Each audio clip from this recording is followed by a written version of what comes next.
Praise the Lord. கர்த்தர் நல்லவர், உங்களை ஆசீர்வதிப்பார். இன்னைக்கு இந்த நாள்ல கூட உங்களை பார்ப்பதுல ரொம்ப சந்தோஷங்க. நீங்க ரொம்ப நல்லா இருப்பீங்கன்னு நான் விசுவாசிக்கிறேன். இன்னைக்கு கூட ஆண்டவர் ஒரு வசனத்தின் மூலியமாய் உங்களோடு கூட பேச போறாரு. அந்த வசனத்தை காண்பிக்கிட்டுங்களா? சங்கீதம் 121 3வது வசனத்துல, உன் காலை தள்ளாடப்பட்டார், உன்னை காக்கிறவர் உறங்கார்.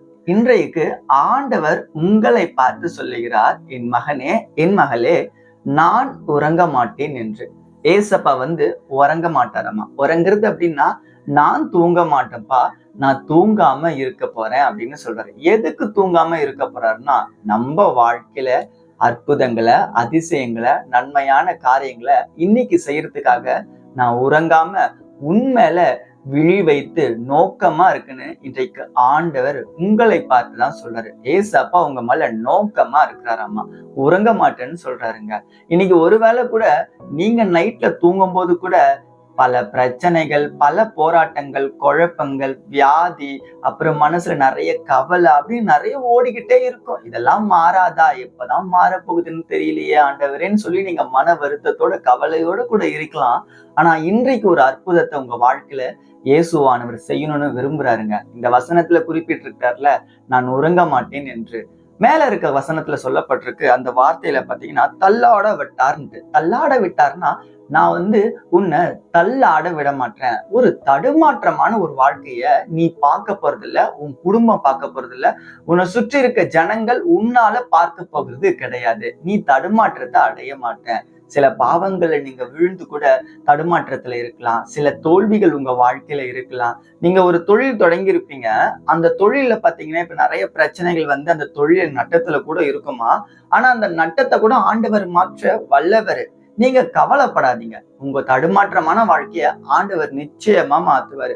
சில வியாதிகள் இருக்கும், ஹார்ட்ல பிரச்சனைகள் இருக்கும், மனசுல நிறைய குழப்பங்கள் இருக்கும், உடல் ரீதியா நிறைய பலவீனங்கள் இருக்கும். ஒரு தடுமாற்றமான ஒரு வாழ்க்கையை நான் வாழ்ந்துகிட்டே இருக்கேன்னா, எனக்கு ஸ்டாண்டர்டா ஒரு வாழ்க்கை இல்லையே, திருமணமே ஆகலைங்க, கடன் பிரச்சனையிலேயே இருக்குங்க, வீடும் கட்டலைங்க, என் வாழ்க்கை இப்படிதாங்க போகுதுங்கன்னு நீங்க நினைச்சலாம். இல்ல நீங்க இதை பார்த்து கொண்டு கூட நினைச்சு கொண்டே இருக்கலாம். ஆனா நீங்க விசுவாசிக்கிறீங்களா? ஏசப்பாவை நம்புறீங்களா? இன்றைக்கு இயேசுவானவர் என் வாழ்க்கையில அற்புதம் செய்வார் என்று நான் விசுவாசிக்கிறேன் என்று நீங்க நம்புறீங்களா? ஏசப்பாவை விசுவாசிக்கும் போது நீங்க ஏன் பிறகு கவலைப்படணும்? இன்றைக்கு அற்புதத்தை பார்க்க போறீங்க. உங்க பிரச்சனைகளை மாறப்போகுதுன்னு ஆண்டவர் சொல்றாருங்க. அவர் தள்ளாட வெட்ட மாட்டாரு, காக்குற தேவனா இருக்கிறாரு, உறங்க மாட்டேன்னு சொல்றாரு. 3 காரியத்தை உங்களுக்கு ஒரு வாக்குத்தத்தமா தராருங்க இன்றைக்கு இந்த காலை வேளையில கூட. அதாவது, மகனே, மகளே, நான் உன் கூட தான் இருக்கேன், உன் பிரச்சனைகளை நான் நோக்கமா இருக்கேன், அதை நான் மாத்த போறேன், நீ கவலைப்படாத.